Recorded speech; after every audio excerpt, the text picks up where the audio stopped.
Now I would like to invite our two final speakers to please join me on stage for your closing remarks. Hugo Sobral, Deputy Director General, DG REGIO with the European Commission, and Mihail Dumitru, Deputy Director General, DG AGRI with the European Commission. You're very welcome. And Hugo, I think you're going to make your comments first to the lectern, so you can sit over there. Thank you very much. You can you can just do it from here. Right. And Mihail, you can just take a seat. Thank you.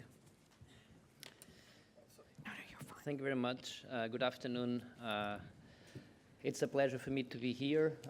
Thank you very much for colleagues who have organized this. I think this is a beautiful setting. It is a change from Brussels and from our offices.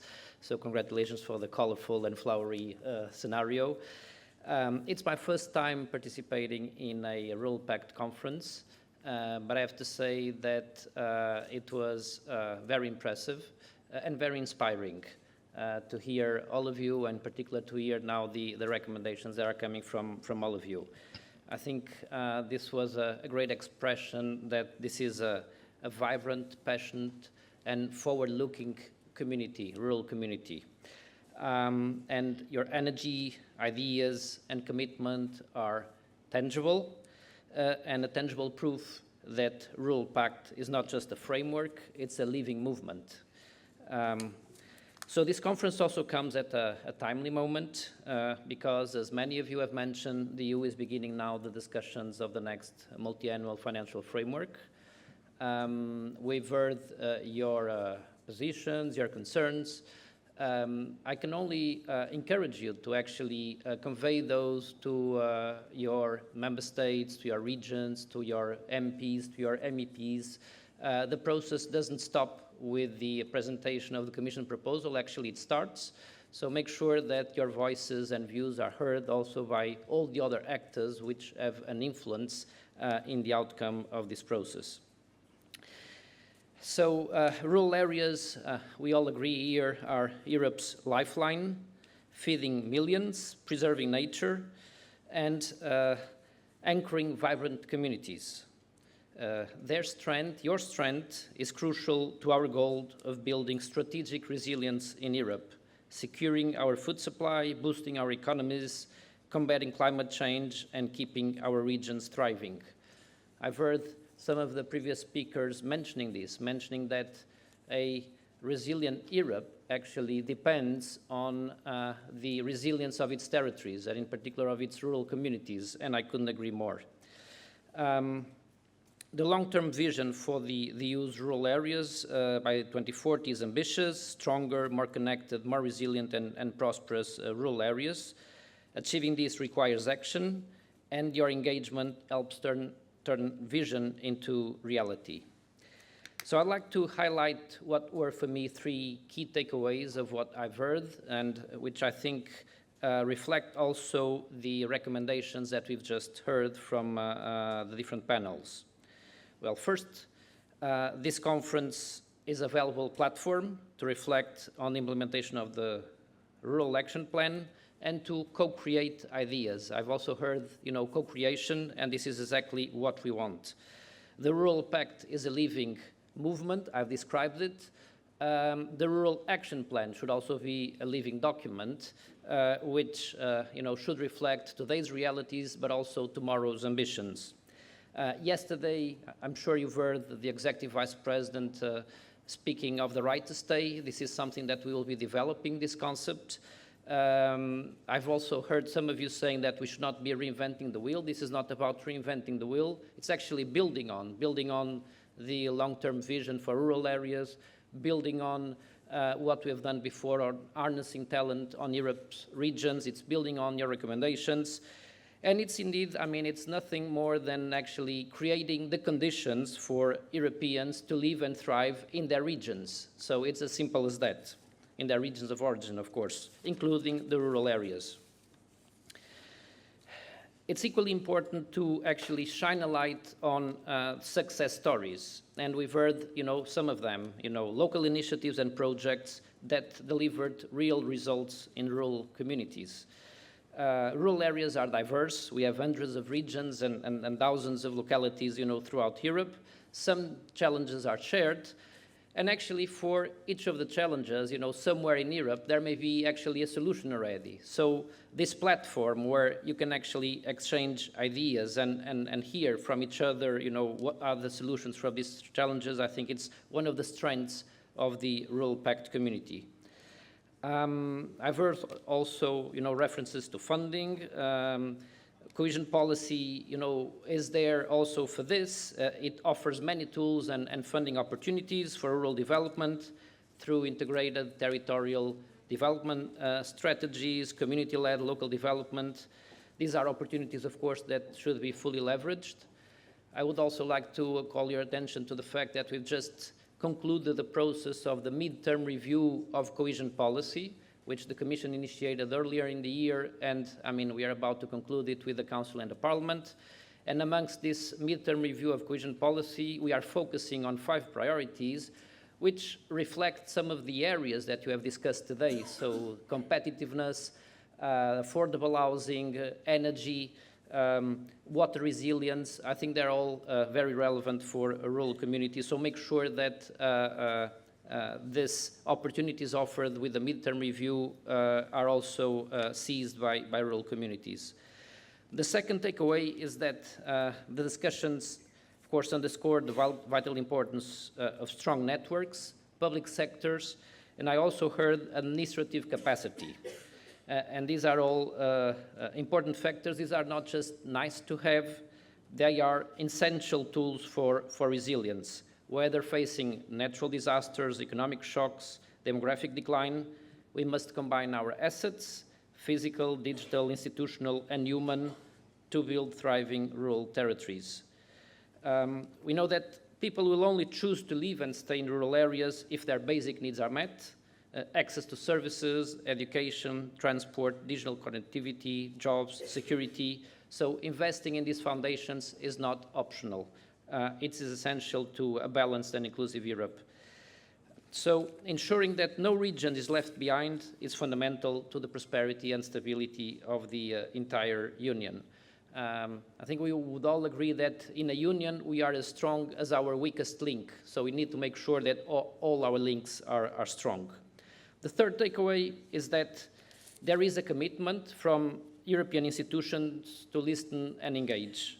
Over the past 2 days, you've seen the European Parliament, the Committee of Regions, the Economic and Social Committee, the Council Presidency, along with colleagues from the European Commission, who have been here to listen and to engage with you on your views and proposals. There are many valuable ideas, recommendations have been collected, but I would also like to say that this is not the end, this is part of an ongoing conversation. The future of policies for rural areas must be shaped in partnership with you, not through one-off consultations, one-off events, but through sustained, structured, bottom-up dialogue. Partnership is not just a process, it's a mindset, and it's also the underlying principle of cohesion policy, the partnership principle and the fact that we should enable, as some of you have said, the communities, local authorities, the local level, to actually develop, the policies and initiatives which are more tailored for their needs and challenges. So the Rural Pact also embodies this mindset, the mindset of partnership. In DG REGIO, we are pleased to continue to work closely with DG AGRI on the implementation of the future of Rural Pact. The path ahead will be shaped by our continued cooperation with each other and with all of you. I would like now to hand over to my colleague, Deputy Director General Mihail Dumitru, who will outline the next steps on this journey. But let me thank you once again, and let's continue to build together a future of rural Europe. Thank you. Thank you very much. And while Mihail Dumitru is making his way to the podium, can I just also ask you to respond to the feedback form, which is going to be launched now on Slido. So if you could please answer the questions or give your feedback, that would be great. Yes, over to you.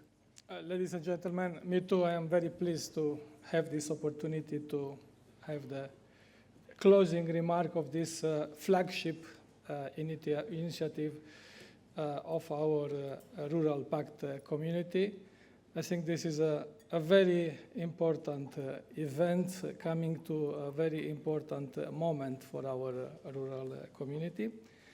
Of course, from such intense 2 days discussions, I was thinking what you can take away home.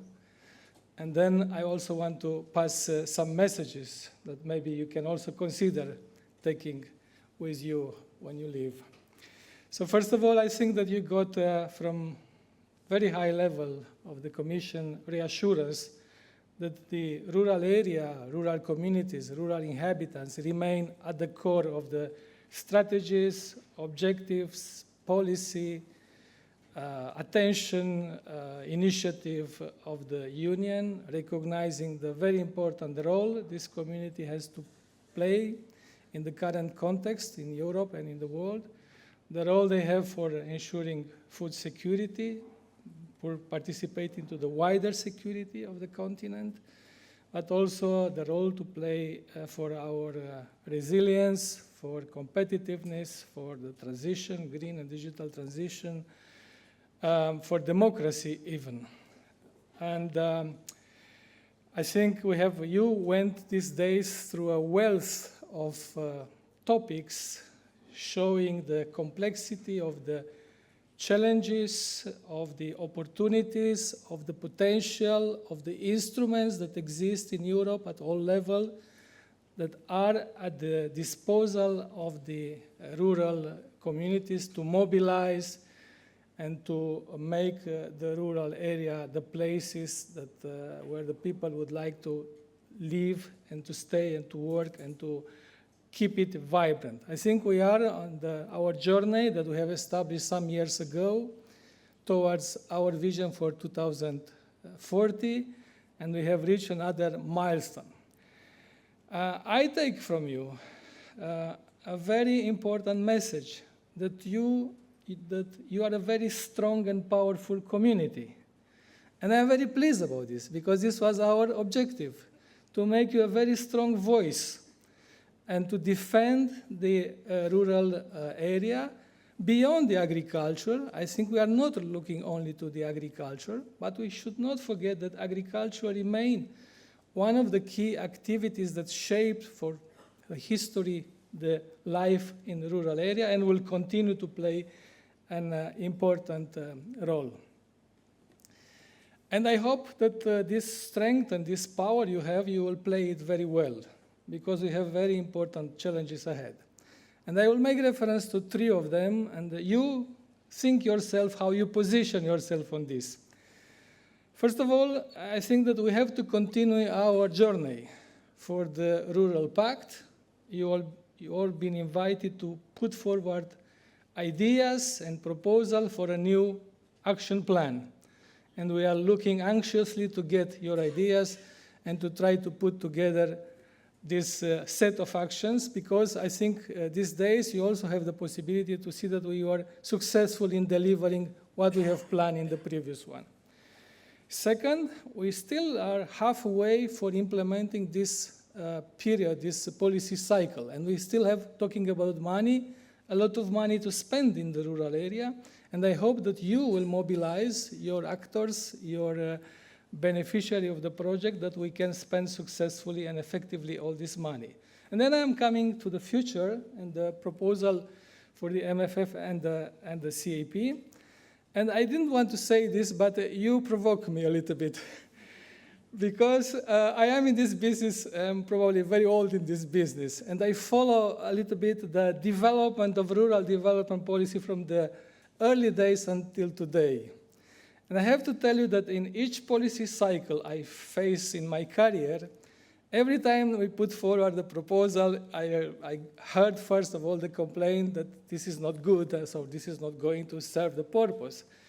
And especially when you refer to leader, and I saw it growing from an infant to an adult, I've been told by a very reputable and honorable member of the rural community every time we propose a change that this is not going to work. And I will not repeat, I faced the situation when we created a CLLD. We've been told this is going to kill leader, and this never happened.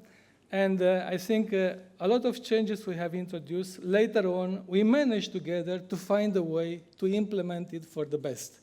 And I am very confident that in this process you are going to play your role very strongly, especially as you recognize your strength and your power. And I think you have a very important role to play in this new proposal, into this new context, especially in the co-decision before we have a final text, and then, this is more important, in the moment of drafting the national and regional partnership plans. Because that's the role you have to play in the partnership, and you have to play a very important role to defend the interest of the rural communities and rural area.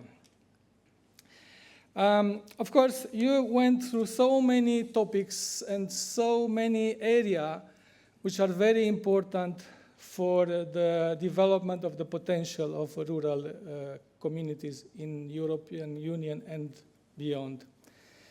I'm not going to make a reference because there was very detailed discussions and presentation of the conclusions of all the working groups here. I only wanted to mention 3 or 4 streams of work which may have not been very well discussed today, which are also very important. Of course, you discussed a lot about the youth and generational renewal, and we are going to issue a new strategy very soon. And we would like to this strategy to orient all the efforts from the union to the national and the regional actors to create the conditions to accelerate the generational renewal. And of course, in the MFF and the CAP proposal, we have the instruments which are there to be used successfully also to achieve and to contribute to this process. There is another work stream which is very important, because when you go out of this alley, you see the cows outside on the pasture land. And I think there is a lot of question in Europe, what is the future of the livestock?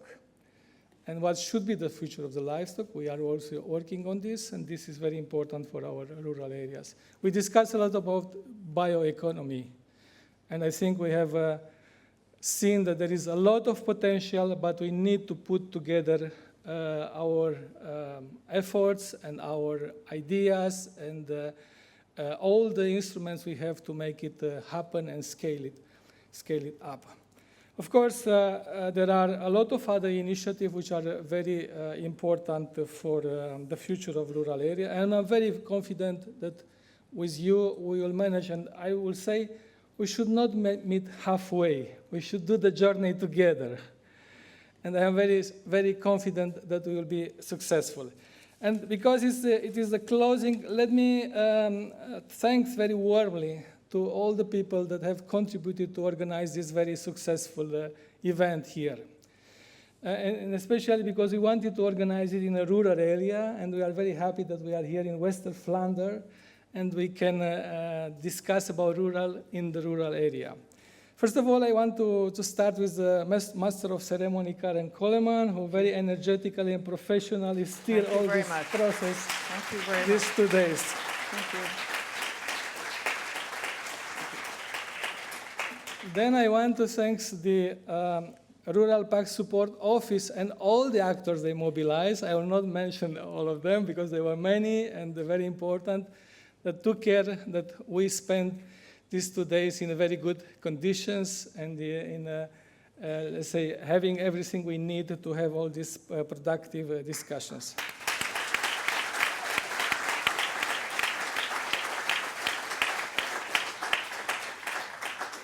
I want to thank to the interpreters, which allow us in a multicultural and multilingual environment to understand each other.